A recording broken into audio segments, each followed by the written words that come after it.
বুধবার ঝাড়খণ্ডের মুখ্যমন্ত্রী পদ থেকে ইস্তফা দেওয়া মাত্রই হেমন্ত সোরেনকে গ্রেফতার করেছে এনফোর্সমেন্ট ডিরেক্টরেট। তার 24 ঘন্টার মধ্যেই ঝাঁঝালো বার্তা দিলেন রাজ্যের মুখ্যমন্ত্রী মমতা বন্দ্যোপাধ্যায়। রাজনৈতিক প্রতিহিংসার তত্ত্ব সামনে এনে মমতা বলেন, আমাকেও যদি জেলে পড়েন আমি জেল থেকে ফুটো হয়ে বেরিয়ে আসব। বর্ষে সবাইকে ভয় দেখিয়ে জেলে পুরে দিলেও আমাকেও যদি জেলে পড়েন আমি জেল থেকে ফুটো হয়ে বেরিয়ে আসব। নির্বাচনে জেতার জন্য সবাইকে জেলে পুরছেন, আমাদের সবাই চোর আর আপনারা সাধু। কোটি কোটি টাকা খরচা করে গ্যাসের দাম বাড়িয়ে রেশন বন্ধ করে দিয়ে 100 দিনের কাজের টাকা না দিয়ে, বাংলার ঘর করতে না দিয়ে, রাস্তা তৈরির টাকা না দিয়ে চোরেদের জমিদার জোরদার,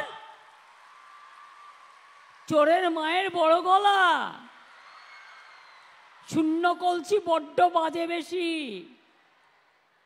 আজকে ক্ষমতায় আছে তাই সাথে এজেন্সি নিয়ে ঘুরছে, কাল ক্ষমতায় থাকবে না, সব উদয় হয়ে যাবে, সব বিদায় নেবে, এটা মাথায় রাখবেন। কেন্দ্রীয় গোয়েন্দাদের হাতে ইতিমধ্যেই গ্রেপ্তার হয়েছেন এই রাজ্যের একাধিক নেতা, মন্ত্রী, বিধায়ক। বুধবার রাতে ইডির হাতে গ্রেপ্তার হন ঝাড়খণ্ডের সদ্য প্রাক্তন মুখ্যমন্ত্রী হেমন্ত সোরেন। কেন্দ্রীয় আধিকারিকদের স্ক্যানারে রয়েছেন দিল্লির মুখ্যমন্ত্রীও। সেই আবহে মুখ্যমন্ত্রীর এই মন্তব্যকে কেন্দ্র করে জোর চর্চা শুরু হয়েছে রাজ্য রাজনীতিতে। এই প্রসঙ্গে বক্তব্য রাখতে গিয়ে তৃণমূল বিজেপির আতাতের অভিযোগ বাম শিবিরের। তাদের দাবি, কেন্দ্রীয় তদন্তকারী সংস্থা বাড়ি থেকে চিদম্বরম হেমন্ত সোরেনকে গ্রেপ্তার করতে পারলেও তৃণমূল নেতা শাহজাহানকে গ্রেপ্তার করতে পারছে না। ঠিক করেছেন, ওনাকে জেলে পুরলে, জেলে ভরলে উনি জেল ফুটো করে বেরিয়ে আসবেন। কেন বলেছেন? উনি জানেন যে হেমন্ত সোরেনদের সিবিআই, ইডি এরা ধরলেও পশ্চিমবাংলার মুখ্যমন্ত্রী অথবা শাসক দল তাদেরকে হেনস্থা করার মতন কোনো আগ্রহ দিল্লিওয়ালাদের নেই। কেননা দিল্লির বিজেপি মনে করে তাদের সাহায্য করার জন্যই পশ্চিমবাংলার তৃণমূল আছে। ফলে উনি জানেন যে ওকে জেলে নেবে না, ফলে উনি জেল ফুটো করে বেরিয়ে আসবেন, বলতে কোনো অসুবিধা নেই। উনি তো বোঝেন যে হেমন্ত সোরেনকে ধরে যারা, চিদম্বরমকে ঘর থেকে কার্যত প্রায় তুলে নিয়ে আসে পারলে যারা ইডি, তারা কিন্তু শেখ শাহজাহানকে 1 মাসের মধ্যে খুঁজে বার করতে পারলো না। মমতা নিজেকে বলেছেন তিনি গুন্ডা নেত্রী, গুন্ডাদের নিয়ন্ত্রণ করেন। তিনি তার যে সমস্ত ক্লাবকে টাকা দিয়েছেন ভিডিও থেকে শুরু করে তাদের বলেছেন সিবিআই ধরতে এলে আপনারা রাস্তায় নামবেন তো। সুতরাং তিনি যে ভাষা বোঝেন, যে ভাষা তার কর্মীদের অনুপ্রাণিত করে, তা যতই অসাংস্কৃতিক, বেআইনি, হিংসাত্মক হোক না কেন উনি সেটাই বলবেন। উনিও স্বভাবজাত কাজ করেছেন। যারা ওকে অনেক বেশি তোল্লা দিয়েছিলেন তারা এখন পাবেন আগামী দিন। মুখ্যমন্ত্রী সংবিধান আইনের ঊর্ধ্বে মন্তব্য প্রদেশ কংগ্রেস মুখপাত্র সৌম্য আইচের।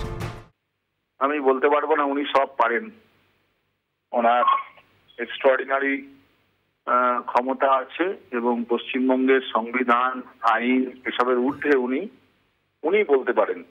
আমাদের এটা জানা নেই একজন মুখ্যমন্ত্রী ধরনের কথা বক্তব্য রাখতেন পারেন কিনা। যদি সচেতন ভাবে বলে থাকেন তাহলে এটা গর্হিত অপরাধ। হীরক রানীকেও জেলে যেতে হতে পারে, ইঙ্গিতপূর্ণ মন্তব্য বিজেপির রাজ্য সভাপতি সুকান্ত মজুমদারের। হেমন্ত সোরেনের অ্যারেস্ট তো চোখ খুলে দিয়েছে কিছু লোকের। আশা করি যে মুখ্যমন্ত্রী হলেও যে সে গ্রেপ্তার হতে পারে। বাংলাতে তো আমরা গতকাল যে ক্যাগের রিপোর্ট উল্লেখ করেছি, 2G ঘোটালার সময় এই ধরনেরই ক্যাগের রিপোর্টে বিষয়টি প্রথমে এসেছিল। তো সেই জন্য রাজাকে জেলে যেতে হয়েছিল, এই রাজাকে। রানী তৈরি হয়ে থাকতে বলুন হীরক রানীকেও জেলে যেতে হতে পারে। সেই জন্য আমিও বলবো পশ্চিমবঙ্গের মুখ্যমন্ত্রীকে চম্পাই ব্যানার্জি খুঁজে রাখতে। মুখ্যমন্ত্রী ভয় পেয়েছেন, তাই এই ধরনের কথা বলছেন। প্রতিক্রিয়া বিজেপি সাংসদ দিলীপ ঘোষের। উনি ভাবতেন যে কেউ গায়ে হাত দিতে পারবে না, কিছু না, যা ইচ্ছা করতে পারবে।